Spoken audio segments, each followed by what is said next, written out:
أعوذ بالله من الشيطان الرجيم. بسم الله الرحمن الرحيم. هذا بيان للناس وهدى وموعظة للمتقين. صدق الله العظيم. àkókò ètò wa Al-Bayan ó tún ti tó nílé iṣẹ́ wa Culture TV. lóríta mẹ́rin nílé ńlá nílùú Kútọ̀nù. alhamdulillahi rabbil alamin. ọpẹ́ yìí amadu náà ni torí pé kíni Ọlọ́run ọba ò ní ìdí kankan lọ́dọ̀ wa. Ó ní ìdí ká gbà ń gbọ́ lódodo, ó sì ní ìdí ká dúpẹ́. Ọpẹ́ tọ́ sí mi, ọpẹ́ tọ́ sẹ́yìn náà, a sì ń dùn náà ní nìkọ́lọ́n kó gbà fún wa. Ọ̀rọ̀ tá ń bá bọ̀ fúnra wa nípa wípé ká darí ẹ̀mí wa padà sọ́dọ̀ Ọlọ́run, ká darí ìgbésí ayé wa padà sọ́dọ̀ Ọlọ́run, gbogbo nǹkan pátákà tì í padà fọ́dọ̀, ká bá lè rérè,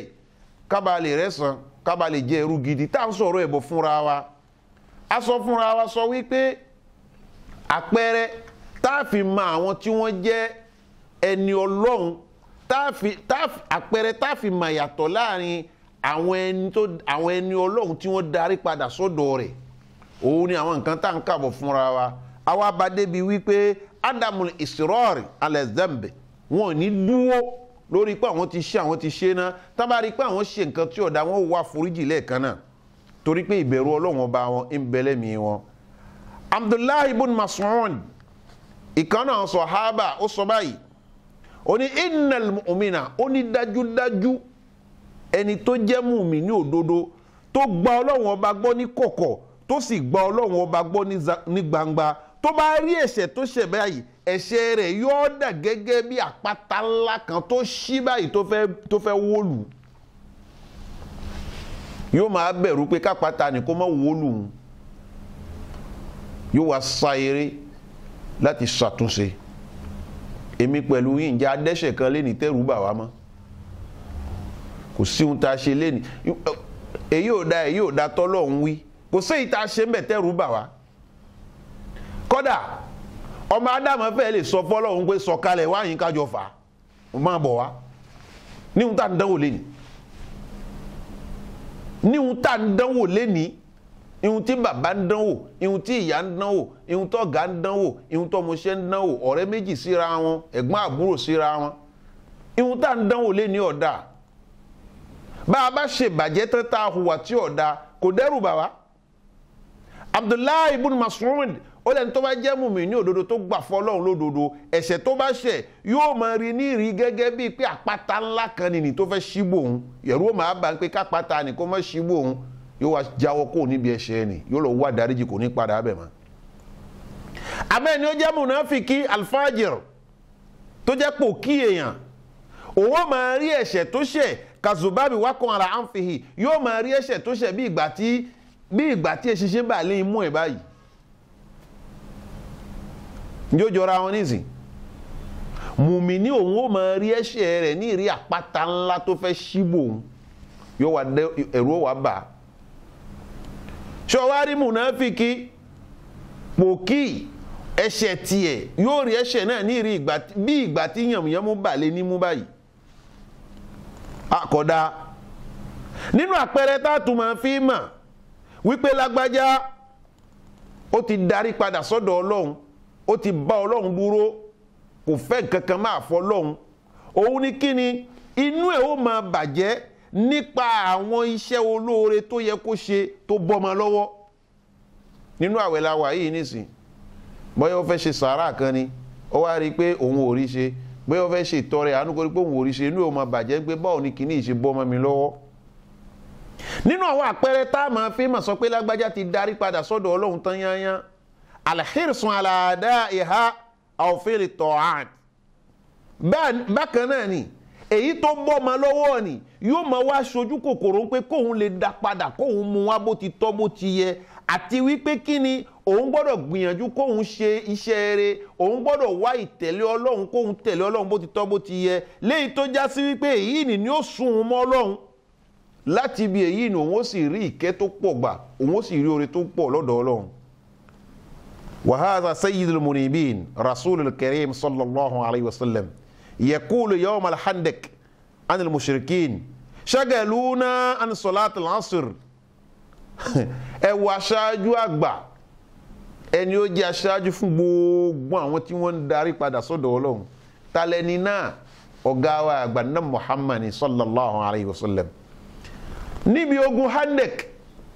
ogun náà lágbára, Ànábì wa ń sọ̀rọ̀, Ànábì wa ń bá àwọn olùṣẹbọ wí. Ànábì ní ẹ wò, shagaluna an salat al-asr. Wọ́n dààmú wa títí àlásàrì fẹ́ bọ́ máa wa lọ́wọ́. Ẹ wo àwọn èèyàn kéèyàn, àwọn olùṣẹbọ wọ̀nyí. Àlásàrì ni tó bọ́, ó ń jẹ́ ìbànújẹ́ ńláńlá. Bẹ́ẹ̀ ló yẹ kó rí lọ́dọ̀ mùsùlùmí. Bá aago àyílà bá bọ́ ma lọ́wọ́, inú ẹ̀ gbọ́dọ̀ bàjẹ́. Bá a ti ń wí àwẹ̀ tá ń gbà yìí gan ẹlòmíì ọ̀gbà. Ká tó wọnú àwẹ̀ gan tẹ́lẹ̀, wákàtí ó lé lára ẹlòmíì, bẹ́ẹ̀ lòmíì bá kásùbà kó tó ferí kalẹ̀ pé òun tó kírun ó dijọ́ kejì. Àbí tó bá wà níbì kan tán, kódà níbo la ilaha illallah muhammad rasulullah, bá a bá wà pọ̀ ńgbà míì pàápàá tábà ní aago olùkálọ̀ kírun lásìkò náà lẹ́lòmíì ò yọ fóònù lápò ń gbóhùn fẹ́ lọ gbà pẹ́ẹ́lì gan ọ́ sá lọ́nu. Nígbà yín bá ń darí kò mọ sáásì lòun náà máa darí dé. Ẹ wọ ọmọ ádámà, wákàtí lé lára ẹlòmíì, àwẹ̀ wá dé, irú wọn máa ń wá mọ́sálásì irú wọn náà máa ń yọdé lásìkò sínú. Wọ́n máa ní Haji Imam ǹjẹ́ ẹ̀wọ̀n aago, Haji Imam ǹjẹ́ ẹ̀wọ̀n aago. La ilaha illallah muhammad rasulullah. Ọmọ ádámà wàlá ẹ rí pé mò ń tẹnu mọ́, Ọlọ́run dá wa, ṣe rí Ọlọ́run ó dá wa kàtíkórì kàlítẹ́ pa kàlítẹ́ ni lọ́lọ́run dá wa. Kò kírun o, bóyá láti ìgbà tá a ti ká sábù tàná kò kí mi mọ́, kò ká ilé àlásàrì àṣùbà gan, mọ́ngíríbì láti ìgbà tó ti bá a kí mọ́ngíríbì tá a ṣínú ni kò kí ìṣáì kò ká sámù o. Mọ́ngíríbì ìjọ kejì ló tún padà á mọ́sáàsì pẹ̀lú ọ̀sán lọ́wọ́. Haji Imam ẹ̀gúnjẹ ládá ǹjẹ́ ẹ̀sìn wọn aago náà ẹ̀ máa wá aago náà ẹ̀ rí. Irú wọn ni aṣọ wọn máa ń tuntun lọ́jọ́ aṣámọ́ àkọ́kọ́. Irú wọn náà máa lọ rẹ̀ ẹran ńláńlá láti fi ṣe kíni, láti fi pẹ̀rẹ̀ léyà. Ihun tá à ń wí kọ́ nìyẹn. Ẹlòmíì náà ò sì jẹ́rú wọn ó sì ń wọṣọ tuntun o. Ẹlòmíì náà ò sì jẹ́rú wọn ò tí ń wọṣọ tí ń pẹ̀rẹ̀ ńláńlá o. Àwọn kò jọra wọn. Àlásàrì ni Ànábì sọ̀rọ̀ nípa rẹ̀. Àlásàrì ní ń bọ́ mọ́ àwọn lọ́wọ́ yìí. Ẹnikẹ́ni kò ní ronú sí àwọn ọ̀rọ̀ Ọlọ́run. Ẹnikẹ́ni ò wá ní ṣe làákàyè kóró, ẹnikẹ́ni ò ní ro làákàyè, ẹnikẹ́ni ò ní wà àwòjinlẹ̀ sọ̀rọ̀ Ọlọ́run. Àfàwọn tani rí àwọn tí wọ́n darí padà sọ́dọ̀ Ọlọ́run. Ọlọ́run ọba ọ̀gá ògo. Àwọn tó ṣe pé wọ́n ń bẹ̀rù Ọlọ́run ní kọ̀kọ̀ àti ní gbangba, tí wọ́n tún wá ń bẹ̀rù wípé ìyà máa ń bẹ lọ́dọ̀ Ọlọ́run tí ó fi jẹ àwọn èèyàn tó bá dọjọ́ kan báyìí. Ọlọ́run ọba tọ́lá rẹ̀ ga ni ó ń fún wa nírò wípé àwọn àáyà tòun ẹnikẹ́ni ò ní ronú sí, ẹnikẹ́ni ò sì ní wòye sí àfàwọn tó bá ń darí padà sọ́dọ̀ àwọn nǹkan àmì tòun Ọlọ́run, nǹkan àmì tóun Ọlọ́run bá ẹnikẹ́ni ò ní ronú sí, ẹnikẹ́ni kò ní ṣe kíni, kò ní wòye sí àfàwọn tó bá ń darí padà sọ́dọ̀. Ẹ jẹ́ adénú Qur'an, ó ní afalam yanzuru ila as-samaa'i fawqahum kayfa banaynaha wa zayyannaha wa ma laha min furuj. Ẹ wòye sí sánmà, ẹ wòye sí sánmà, kayfa banaynaha, báwo Ọlọ́run bá ti ṣe mọ sánmà, ìpele ìpele ni. Wọ́n sọ sánmà méjèèje, ṣòro pọ̀ ọ̀rọ̀ wípé ọ̀rọ̀ irọ́ ni. Ẹlòmíì àfi sùúrù, ẹlòmíì àtúmọ̀ fi sánmà búra, sánmà méjèèje mo fi búra fún èyí. La ilaha illallah muhammad rasulullah. Kò wà lásán, àtẹ̀gbà búra náà lọ́wọ́ ẹ̀ bóyá ìjà sí pé ọ̀rọ̀ lásán ni wọ́n fi sánmà búra sí kò sí tó máa dámọ̀ fi búra àwọn mìíràn tún fi sábàkà búra a ní sábàkà eré òun lòun fi búra yìí la ilaha illallah ẹlòmí a ní sitin kùránì 100 kùránì lòun fi búra ìwọ jẹ̀bi ó yẹ kó fi 1000 kùránì búra ní 100 ń bí ó kéré sánmà bọ́lọ́hun ti máa nì ọlọ́run ní ẹ wòye sí ni ẹ wo ilẹ̀ bá a ti tẹ́ òun náà tó wà bó ti wà ọlọ́run ní sánmà náà ta tẹ́ bá a ti tẹ́ ni wa ma laha min furuj la ilaha illallah muhammadu rasulullah kò sí àlàfo kan bẹ́ẹ̀ àwọn tó bá wòye sí tó wòye sí ọlọ́run wa lọ ó bọ̀ ó ní zikra li kulli abudin munib ìwòye ló jẹ́ ìṣíniníyè ló jẹ́ ìrántí ìrorísọ́ ọlọ́run ló jẹ́ fáwọn ta ni àwọn ẹrú tí wọ́n darí padà sọ́dọ̀ ọlọ́run kùránì yìí náà sọ fún wa ó ní fa'akim wajhaka lid-dini hanifa fitratallah allati fatara an-nasa 'alayha la tabdila li khalqillah zalika dinul qayyim walakinna akthara an-nasi la ya'lamun munibina ilayhi wattaquhu wa aqimus salata wa la takunu minal mushrikin ọlọ́run sọ ó dojú ọ̀rọ̀ náà kọ anna Muhammad ni ó dẹ̀ ń jẹ́ tàwọn náà tàjọ ọmọ lẹ́yìn rẹ̀ òní fa akim wajhaka lid-dini hanifa ẹ̀sìn tó mọ́ pọn gandan la fẹ́ kó dojú kọ jama wa ẹ̀sìn wo ló mọ́ ẹ̀sìn tó mọ́ náà ní Islam ẹ̀sìn tí ò ní dọ̀tí tí ò lábà wọn kankan nínú alhamdulillah alhamdulillah alhamdulillahi rabbil alamin ẹ wò pọ̀ ọpẹ́ kí ni mo dú ọpẹ́ tí mo dú ni pé mo dúpẹ́ pé Ọlọ́run ṣe mí ní mùsùlùmí tí ìṣe ṣe mùsùlùmí orí ahọ́n tí ìtún ṣe mùsùlùmí àwòrán mùsùlùmí tí ń gbìyànjú láti máa ṣe mùsùlùmí tá a bá sọ pé mùsùlùmí àwòrán ìmúra rẹ̀ ẹ rí i pé àbí ta ni ń wọ jàlábíà mùsùlùmí ní ń wọ jàlábíà ni ó múra tán ni ó fi láwà nílé tẹni ń lo tẹ̀sùbá mùsùlùmí ni àwòrán nìyẹn mùsùlùmí orí ahọ́n òun ni kéèyàn máa sọ pé mùsùlùmí ni mí mùsùlùmí ni mí mùsùlùmí ni mí ó wá kùn pé kó rìn nínú ìrìn ó kùn pé kó sọ nínú ọ̀rọ̀ ó kùn pé kó hù nínú ìwà ó kùn pé kó hàn nínú ìṣesí ẹ̀ ó kùn pé kí mùsùlùmí ti ń jẹ́ ẹni kó hàn nínú ìbáṣepọ̀ láàrin òun àtẹbí àtará àdúgbò ẹ̀sìn tó mọ́ àwa la ní ẹ̀sìn tó mọ́ ẹ̀sìn tó ṣe wípé ẹ̀sìn ní gbogbo èèyàn bá wáyé Ànábì ní ma min mawludin illa yulad ala al-fitra kò sọ́mọ tó wáyé àfi kó máa jásí pé ìsìláàmù ló bá wáyé àmọ́ bàbá àtìyá wọn wà lànà tí wọ́n fún kò sí àyípadà níbi ẹ̀dá Ọlọ́run ẹ̀sìn tó dúró déédéé nìyẹn ẹ̀sìn gidi nìyẹn lakinna akthara nasi àmọ́ ọ̀pọ̀lọpọ̀ nínú àwọn èèyàn ogunlọ́gọ̀ nínú àwọn èèyàn la ya'lamun wọn ò mọ̀ àbí àwa mélòó la gbà pé ìsìláàmù lẹ̀sìn ṣé gbogbo wa tajọ́ ń pàdé mọ́sálásí náà la gbà bẹ́ẹ̀ àmọ́ ìsìláàmù lẹ́sìn mọ́sálásí àdúgbò yín rí bó ti kúnjú achámú àkọ́kọ́ ni tó kún tó yá sí ń gbẹ̀yìn tẹ́ ń lọ mọ́sálásí lójoojúmọ́ rí bí fẹsẹ̀ sí àwọn tó wá yẹn wọn kó ládùúgbò míì bẹ́ẹ̀ ni tí mọ́sálásí yín fi kún débi pé tún wà ń tẹ́ní síta níjọ́ asámú àkọ́kọ́ níjọ́ asámú kejì níjọ́ asámú kẹta ẹ̀kẹrin àwọn tó yà wánu mọ́sálásí ni tí mọ́sálásí kún ti dédé ta ni wọn kó ládùúgbò míì àwọn tẹ́jọ́ wà ládùúgbò ni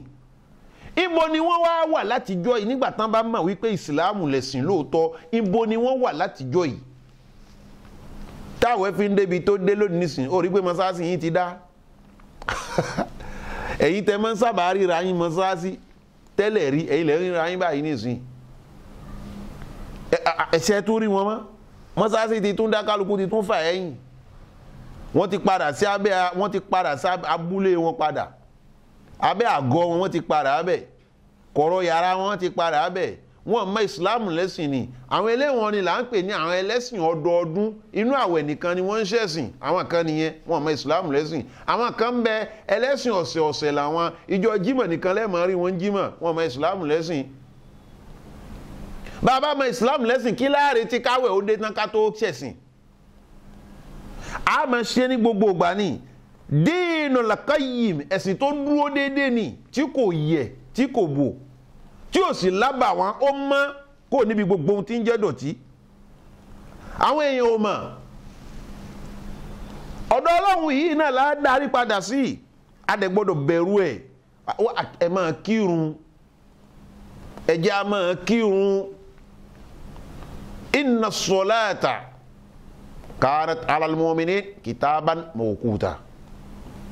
ẹ̀sìn yìí ihun tá a fi ń mọ ìyàtọ̀ láàrin mùsùlùmí àti kèfèrí ìrun ni ọ̀gá wa àgbà sọ bẹ́ẹ̀ sallallahu alayhi wa sallam ìrun náà wá ń kọ́ Ọlọ́run náà fàkókò sí ká sì kí bó ti tọ́ bó ti yẹ béèyàn ò kírun láyé ẹni òfò ni béèyàn ò kírun rárá béèyàn ò bá ti kírun kò sọ̀rọ̀ ńbẹ̀ torí Ọlọ́run dá wa sáyé pé ká kírun ni ó dẹ̀ sọ fún anu Kùránì pé wa'budu rabbaka hatta ya'tiyakal yaqin máa sin Ọlọ́run ọba rẹ títí máa sin Ọlọ́run ọba rẹ títí ikú ó fi dé bá ọ lẹ́nu rẹ̀ ajá sí pé ìrun àkíkú ni a kì í gba ìsinmi àfẹ̀yìntì ìtàbẹ̀tò sí níbi ọ̀rọ̀ ọ̀run mo wá gba rìtírẹ́tì níbi ọ̀rọ̀ ọ̀run irọ́ ni kọ́dà bá ara èèyàn ò bá yá kọ́lọ́mọ́jà sàárẹ̀ kọ́lọ́mọ́jà sí òtútù mọ́jà sàmódi kó síbó tilẹ̀ wù kó rí Ọlọ́run ò yọ̀dá rẹ̀ ẹ rí i pé bóbìnrin bá ń ṣe nǹkan àlejò lọ́wọ́ wọ́n ní kó fi ìrun lẹ̀ kó fàwẹ̀ gan lẹ̀ àmọ́ tá a bá kó òun àwẹ̀ kó dá àwẹ̀ padà torí pé òun lọ́dọọdún ni ìrun kò lè dá padà ó gbọ́dọ̀ kí bá rẹ̀ bá wà lára rẹ̀ ló fi ń já sí pé bí ò bá rọ̀ Ọlọ́run ní dúró kó bẹ̀rẹ̀ kó fi kí bí ò bá rọ̀ Ọlọ́run ní bẹ̀rẹ̀ kó dùbúlẹ̀ kó fi kí bí ò bá rọ̀ Ọlọ́run kó gbogbo ìwàsí yòówù tó bá lè bọ́ sí fún náà ni kó fi kí àyọ̀dá rẹ̀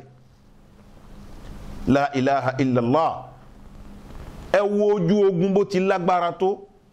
Ọlọ́run ò yọ̀dá àrùn fánà Muhammad tán sọ̀hábà rẹ̀ wọ́n kírun lójú ogun kí ló wá sàwálé ni ó ní ẹ máa kírun wala takunu minal mushrikin ká má ṣe wà nínú àwọn tí ń pa nǹkan míì papọ̀ mọ́ Ọlọ́run al-inaba ni mo nàná títí débẹ̀ yìí mo ń fẹnu rẹ̀ gún nìní pẹ̀lú ògo Ọlọ́run bí qudratillahi tó bá dé àyájọ́ tọ́lá a tún mú tọ́píìkì mi insha Allah ẹ dákun torí Ọlọ́run mo fi títóbi Ọlọ́run mo fi bẹ̀ wá ẹ jẹ́ á darí padà sọ́dọ̀ Ọlọ́run ẹ jẹ́ á bá Ọlọ́run ọba dúró a bá Ọlọ́run dúró kan kì í jogún òfo èèyàn kan ò ní bọ́ Ọlọ́run dúró kó pàdánù àbí kó pasán láyéláyé o ò lè fira rẹ̀ lẹ̀ fọ́ Ọlọ́run kó máa rèrè níbẹ̀ ìwọ fún rẹ̀ ó rèrè àwọn ọmọ tó bí tó tún kọ́ ọ́n sẹ́rí bẹ́ẹ̀ wọ́n ó rèrè ìgbésí ayé rẹ̀ yóò dùn àlìkíyàmọ̀ sì ní burú fún ẹ tó bá tún á kó ònú ayé ẹ̀yìn tó fi sílẹ̀ ò ní bàjẹ́ bẹ́ẹ̀ ni ẹni bá bọ́ Ọlọ́run ọba dúró ní bó ti tọ́ bó ti yẹ àìjá bọ́ Ọlọ́run ọba dúró kí là ń wá kí là ń fẹ́ kí ni ń hù wá ihun tá ń wá ni ò sí ń bò míì àfọ̀dọ̀ Ọlọ́run ihun tá ń fẹ́ ni kò sí ń bò míì àfọ̀dọ̀ Ọlọ́run ihun tí ń hù wá ni kò sí ń bò míì àfọ̀dọ̀ Ọlọ́run torí pé òun ló ní gbogbo ẹ̀ lọ́dọ̀ kò fílẹ̀ fẹ́yàn kan but bó ti wá ní lọ́dọ̀ ni kò ní sọ̀kalẹ̀ ń sánmọ̀ mú wá yóò fi èèyàn fi ṣe sábàbí wa fi samaa'i rizqukum wa ma tu'adun Ọlọ́run fún rẹ̀ ló sọ bẹ́ẹ̀ sánmà yìí gbogbo ohun tẹ́ jẹ ibẹ̀ òun ni ó ti máa sọ̀kalẹ̀ wá gbogbo ohun tẹ́ jẹ ibẹ̀ àṣẹ látọ̀ òun ni ó ti máa kó tó bá wá bá Ọlọ́run ọba rẹ̀ dúró tó farati Ọlọ́run tó gbọ́kànlé Ọlọ́run tó gbára lé Ọlọ́run kò ní sí problem fún ẹ nínú ayé ẹ torí pé o ti ṣe ìfẹ́ tọlọ́run Ọlọ́run ní láti ṣe ìfẹ́ la ilaha illallah inú ọ̀rọ̀ tó kọjá mo sọ bẹ́ẹ̀ dúró fọ́lọ́run bọ́lọ́run ọba ti ń fẹ́ ìwọ náà anabi Muhammad sallallahu alayhi wa sallam ìgbà tó ń pọ̀lú Abdullahi ibn Abbas tí wọ́n fi lọ ńkọ́ ó ní ya gulam ìní wọn ó ní mo fẹ́ fi àwọn gbólóhùn kan fi mọ̀ ẹ́ mo dẹ̀ fẹ́ kó tọ́jú ẹ̀ ó ní ihfazillaha yahfazuk ọmọdé yìí máa mójútó Ọlọ́run Ọlọ́run ó máa mójútó ìwọ náà ẹni a ní kó mójútó Ọlọ́run ṣé Ọlọ́run wá dàbí ọmọ kékeré tá a fi ilẹ̀ fún ọmọ ọ̀dọ́ gbé bá ń tọ́jú ẹ̀ májọ ọmọ yóò fò káàkiri mójútó sọ́lọ́run wá wà bẹ́ẹ̀ ni ìhun tọ́lọ́run ń sọ fọ́mdùláì ni wípé mójútó ìwọ Ọlọ́run ìhun tọ́lọ́run fẹ́ mójútó ìwọ Ọlọ́run ó rí pé Ọlọ́run ó mójútó wọn náà ó tó wá ní ihfazillaha tajidhu tujahak mójútó Ọlọ́run ní gidi tó bá wẹ̀ ẹgbẹ́ rẹ báyìí ó máa rí Ọlọ́run àwọn kan ṣe bẹ́ẹ̀ Ọlọ́run ò jìnnà sí wa àwa la jìnnà sọ́lọ́run iza salaka ibadi anni fa inni qarib a máa fi Kùránì a máa fi mú àwọn hadisi kọ̀ọ̀kan yóò sì máa ṣe déédéé ara wọn ó sọ pé ihfazillah mójútó Ọlọ́run ó máa rọ́ Ọlọ́run lẹ́gbẹ̀ẹ́ rẹ kò jìnnà sí ẹ ó máa rọ́ Ọlọ́run lára ara rẹ ó máa rí Kùránì wa ní iza salaka ibadi anni fa inni qarib ujibu da'wata da'i iza da'ani ìwà náà Muhammad wọ ẹrú sí mi ó béèrè mi lọ́dọ̀ rẹ̀ ń gbé bóò ni sọ fún wọn pé mo súnmọ́ àwọn pẹ́kípẹ́kí ìjìnà sí wọn ibẹ̀ ni mo wà ibẹ̀ ni mo ń gbé ní ìjìnà sí wọn Ànábì dẹ̀ sọ fún Abdullahi wípé ihfazillah mójútó Ọlọ́run ìwọ Ọlọ́run bá Ọlọ́run mójútó ìwọ rẹ̀ ìhun tọ́lọ́run ọba ń fẹ́ pẹ̀lú ẹ̀ tajidhu tujahaka ó rí pé Ọlọ́run ó máa bẹ̀m̀bẹ̀ fún wọn náà àtọ́ bá ṣe ìfẹ́ tọ́lọ́run Ọlọ́run ó sì fẹ́ tiẹ̀ náà bẹ́ẹ̀ ni báyìí lọ́lọ́run fẹ́ ó sì gbọ́ràn fún báyìí lọ́lọ́run fẹ́ ó sì tẹ̀lé tó bá tẹ̀lé ní ti òdodo léyìí tí ìṣe ti fẹ́ ẹnu ó bá Ọlọ́run bó ti tọ́ bó ti yẹ o kò sí nǹkan kan tó fa wàhálà lágbàáyé lénìí kò sí nǹkan kan tí ń fa ariwo lágbàáyé lénìí kọjá wípé ibi ó yẹ kọ́lọ́run ó bá wa kò bá wa ń bẹ̀ ìhun tọ́lọ́run ń béèrè lọ́dọ̀ wa a ṣe é fún ẹjẹ́ á fi jọra wọn wo ṣebí ìwọ náà bímọ ìwọ náà lọ́mọ ọ̀dọ̀ ó wá sọ fọ́mọ ọ̀dọ̀ rẹ sọ wípé àbọ̀ ọmọ rẹ tó bí ń pé mo fẹ́ kó mójútó nǹkan báyìí bí mo dẹ̀ ti fẹ́ kó máa ṣe nìyẹn ọmọ ni ò wá ṣe kinní nì ọmọ ni ò ṣeun tó fẹ́ kó ṣe báwo ni ó ṣe dùn ọ́ sí àwa tá a jẹ́ ọ̀gá ilé iṣẹ́ ta náwọn ọmọọṣẹ́ tí wọ́n yí wa po àwa fi nǹkan wọ́n máa ṣe kinní yìí kò ṣe ẹ rí i pé bọ́ọ̀gá bá dé inú òbí ọ̀gá débi wípé yóò wá ní ọ̀kan nínú àwọn aṣáájú rẹ̀ kó yọgi tí kó bá òun nà kó bá òun kọ́ eléyìí ni ó wàá mú ní ọ̀yọ́ bó a ṣe ń bínú nì káwa fi jọra wọn pẹ̀lú Ọlọ́run tó ní wá tó pàṣẹ fún wa pé ẹ ṣe báyìí tá a wá ṣe ẹ dákun ẹ jẹ́ á darí gbogbo ìgbésí ayé wa padà sọ́dọ̀ Ọlọ́run káwa ní lọ́kàn sọ wípé kò ní rí bẹ́ẹ̀ kọ́lọ́run mọ̀ sí ohun tá à ń fẹ́ yóò padà ṣe náà ni jẹ́ bí ó ti mọ lé nìní adúpẹ́ lọ́dọ̀ Ọlọ́run Ramadan ó ń sún kẹ̀rẹ̀kẹ̀rẹ̀ àlejò kan ní tó bá ń bọ̀ yóò máa lu aago yóò máa pariwo pé òun ń bọ̀ tó bá ti dé kì í bá a ní rẹ́ o sẹ́mọ̀ pé lé nìní sọ tún dẹ ó ní iye tọ́dà ń sún lọ kẹ̀rẹ̀kẹ̀rẹ̀ nìyẹn àwa tá a bẹ̀rẹ̀ náà láforí ẹ̀ tí wọ́n ní fi kan dárò wá ń bẹ̀ o ọlọ́lá haúlá wàlá quwwata illa billah ojúlé iṣẹ́ QTV TV òní bàjẹ́ o yóò máa lòkè sí ni ọ̀gá wa àgbà tó ní ilé iṣẹ́ yìí Abdulhakeem Hamza lálẹ́yẹ làhá ọlọ́mọṣàbà dúró ti dìrẹ́kítọ̀ ẹ̀ wá níbẹ̀ ọlọ́nkó bá dúró ti àwọn amójú ẹ̀rọ àwọn tẹkinisíàn tí wọ́n ń tẹ̀ lọ́tún tí wọ́n ń tẹ̀ lọ́sàn àwọn tó wà ní kámẹ́rà ni àwọn tó wà lẹ́yìn kùlé ni tí gbogbo ẹ̀ fi ń dọ́gba ọlọ́mọṣàbà dúró ti ẹnìkọ̀ọ̀kan ọlọ́run má fi wọn lẹ̀ wàhálà ìdààmújò bá wọn mo dúpẹ́ gbogbo ẹ̀yin ará alẹ́ tí ẹ̀ ń kẹ́tí sọ̀rọ̀ ọlọ́run láti ọ̀dọ̀ wa àwọn tí ń pè lọ́tún àti lọ́sì adúpẹ́ lọ́wọ́ kálukú yín o ọlọ́run bá wa dúpẹ́ fún yín ọlọ́run bá wa san yín lẹ́san èyí tá a náà wí kì í ṣe pé àwa náà bọ́ inú ẹ̀kọ́ bá a bá ti ń sọ làwa náà mú ẹ̀kọ́ mbẹ̀ yóò wúlò fún gbogbo wa ọlọ́lá hawla wala quwwata illa ǹjẹ́ bí ó ti máa lé ní ìpàdé èmi àti yín lọ́la pẹ̀lú ògo ọlọ́run kọ́lọ́ máa ṣe ní àsọmọ kó sì máa ṣe ní àgbọ̀mọ subhanaka allahumma bihamdik nashhadu an la ilaha illa ant nastaghfiruka wa natubu ilayka subhana rabbika rabbil izzati amma yasifun wassalamun ala al mursalin walhamdulillahi rabbil alamin.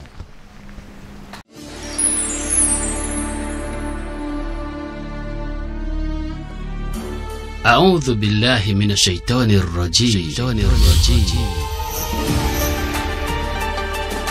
بسم الله الرحمن الرحيم. هذا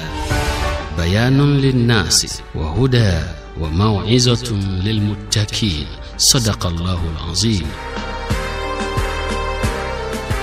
àkókò ètò wa Al-Bayan ó tún ti tó nílé iṣẹ́ wa Culture TV. lóríta mẹ́rin nílé ńlá nílùú Kútọ̀nù.